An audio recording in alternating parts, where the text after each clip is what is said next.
இங்க ஒருத்தருக்கு பசிக்குது, அதனால டெய்லி பிஸ்கட் மட்டுமே சாப்பிட்டு அவரோட பசியை போக்கிக்கிறாரு. அவர்கிட்ட சாப்பாடு அவங்க கூட காசு இல்ல. இப்படி கஷ்டப்பட காரணம் என்னன்னா, இவர் நியூயார்க் டூர் போறதுக்காக இங்க வந்திருக்காரு.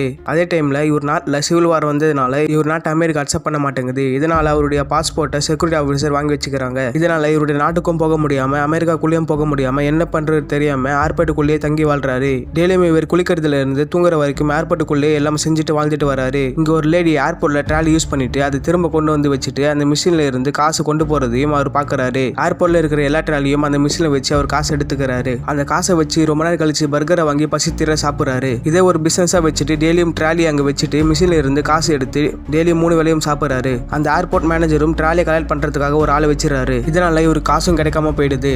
ஏர்போர்ட் மேனேஜரும் இவன் தப்பிச்சு போறான்னு சொல்லி போலீஸ் கிட்ட மாட்டி விடுறதுக்காக எந்த செக்யூரிட்டி ஸ்டாஃப் இல்லாத நேரமா பார்த்து தப்பிச்சு போயிட சொல்லி இவர்கிட்ட ஐடியா கொடுக்குறாரு. அந்த மேனேஜர் போலீஸ் கிட்ட மாட்டி விடுறதுக்காக இப்படி ஒரு ஐடியா கொடுத்திருக்காருன்னு சிசிடிவி கேமரா பார்த்து கண்டுபிடிச்சிடறாரு.